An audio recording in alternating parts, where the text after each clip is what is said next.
Well, if you watch that Hillary Clinton rollout video, you notice there were lots and lots of women featured. In fact, you could say women took center stage.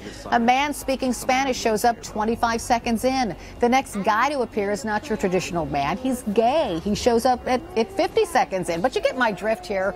Women, women, women. Women are it.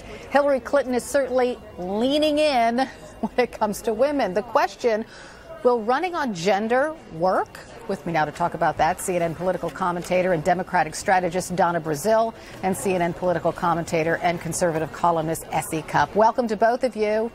Thank you. Good morning. Good morning. Essie Cupp, in 2008, Clinton stressed competence and toughness. This time around, she's definitely playing up the gender card. Thing is, she kind of is the gender card. Does she really need to do that?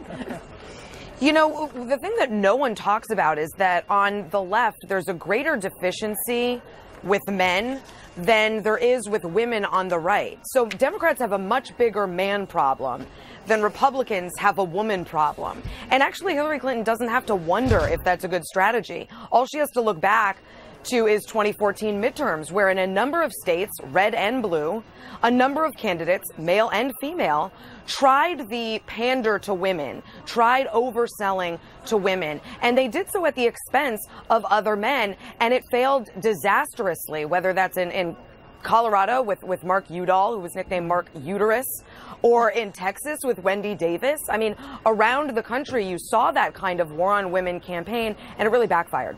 Yeah, I pray we don't hear that term this time around, because, man, I'm sick of that term, war on women. Let's just not use that. Going back to stats, Donna, according to a 2014 Washington Post poll, 61% of women support Hillary Clinton. Only 49% of men support her. If she's already got women, then I'll ask you the question the other way. Why not focus on men? Well, when she got 49%, and last time I checked, 50% is half. So she will go after every vote. She's going to earn the support of not just women, but also men. And the Democratic Party is a very diverse party. We have liberals, progressives, moderates, and a few conservatives as well. And what Secretary Clinton will try to do this time around is to make sure that she captures the votes of younger women who she lost in 2008 to Barack Obama. Look, there's a 10% gender gap in the last presidential election, meaning that President Obama outperformed Mitt Romney with women voters. And we all know that women's issues are family issues, and yes, our reproductive health matters as well. This is going to be a different campaign season for Secretary Clinton, because she understands that what's at stake in terms of the issues, but more importantly, the voters that may not have been around in 2008, meaning they were younger voters, they were not eligible to vote. They're eligible this time, and her focus, her challenge is to capture their imagination and also their support. That's exactly right, and you're talking specifically about young women voters. But I must say this time around, Essie, feminism is kind of hip right now in a way that it was not in 2008. Beyonce dancing in front of that big feminism sign. Emma Watson gave a speech on feminism at the UN that went viral. This issue seems to resonate more with younger women voters, so isn't it smart to try to capitalize on that?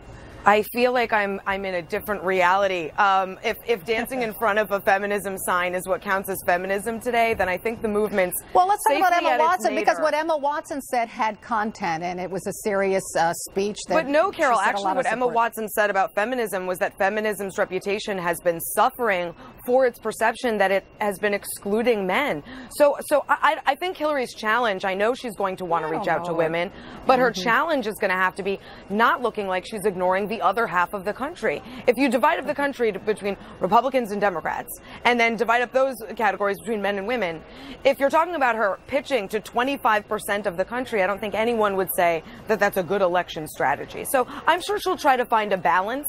I think that would be wise for her to do. But and let's just talk about the balance. Population. I get it. But let me just throw in this question before our time runs out, Donna. On the other hand, I know a lot of women who are insulted when someone suggests they would vote for a woman just because she's female. And like Essie said, couldn't this strategy sort of backfire in the end? Absolutely not. Look, remember, women just received the right to vote in 1920. This is probably the fourth election, well, since Ronald Reagan, women have led in terms of voter turnout and voter participation. To engage women is to engage the issues that women care about, which are, economic issues, peace and justice issues, security issues.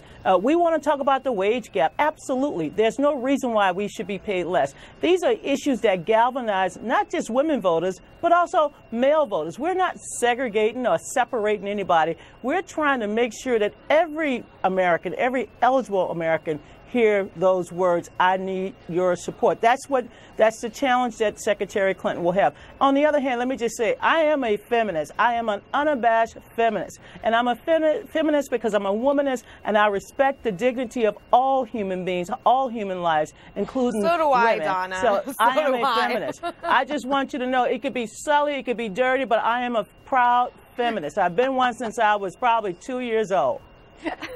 And I'm just 12 now. Just exactly. Thanks to both of you. I enjoyed the conversation. S.E. Cup, Donna Brazile.